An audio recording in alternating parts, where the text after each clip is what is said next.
Bonjour à tous et bienvenue sur cette nouvelle vidéo.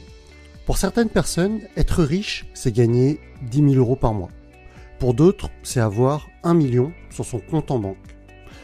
Mais pour la majorité des gens, être riche, ça semble inaccessible. Et je pense qu'en partie, cela vient du fait qu'ils n'ont pas pris le temps de faire ce premier pas, de définir clairement ce qu'est être riche pour eux. Prenez l'exemple de Tom. Tom est quelqu'un qui gagne 10 000 € par mois. Pour beaucoup de personnes, 10 000 €, c'est énorme. Tom est sûrement riche. Sauf que Tom vit à New York, dans un quartier très coté. Il a beaucoup de dépenses, il a un train de vie très élevé. Il a un loyer de 2 500 € par mois. Il va dans de grands restaurants, 4 fois par semaine. Tom est de plus une vraie fashion victime. Il dépense plusieurs milliers d'euros en fringues tous les mois.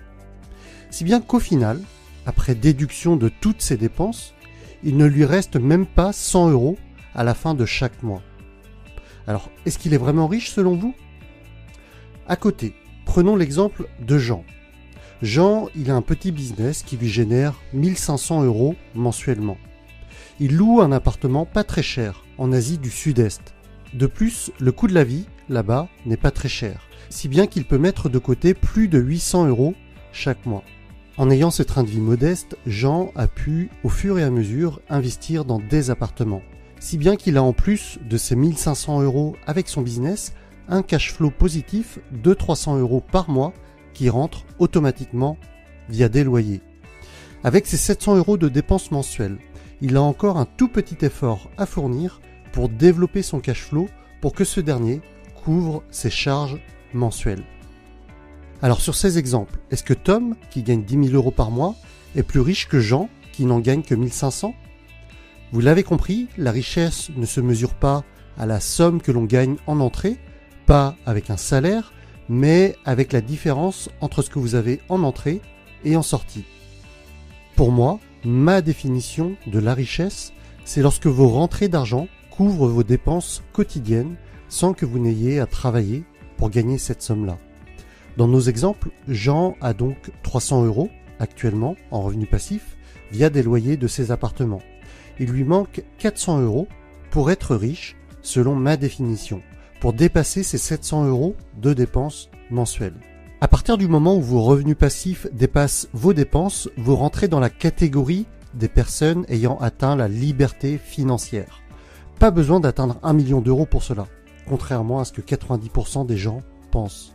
Selon cette définition, être libre financièrement, ça n'implique pas vivre de manière indécente, ce n'est pas avoir une maison luxueuse, ce n'est pas avoir des voitures de sport, mais c'est atteindre un niveau de sérénité qui vous permet de ne pas avoir peur du lendemain, et ça n'a pas de prix.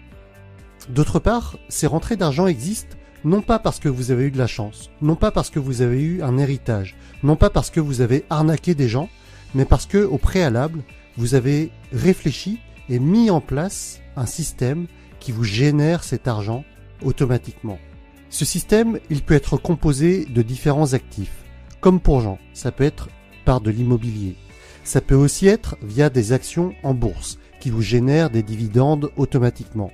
Ou encore via un business en ligne qui tourne sans vous, ou presque. Mettre en place ce système, ça ne s'invente pas, ça s'apprend. Si ça vous intéresse de savoir comment est-ce que je commence à mettre en place ce système autour de ma chaîne YouTube, alors je vous invite à vous inscrire à ma newsletter en cliquant sur le lien en haut à droite ou sur l'URL que je vous indiquerai dans la description. Au passage, chaque interview de mon podcast Web Créateur est destinée à vous donner les clés pour créer votre business sur Internet ou pour suivre le parcours de différentes personnes qui ont réussi à mettre en place ce système dans différentes thématiques. Voilà pour cette vidéo. Prenez le temps de bien définir ce qu'est être riche pour vous et je vous laisse me laisser tout ça en commentaire en dessous de cette vidéo. À bientôt!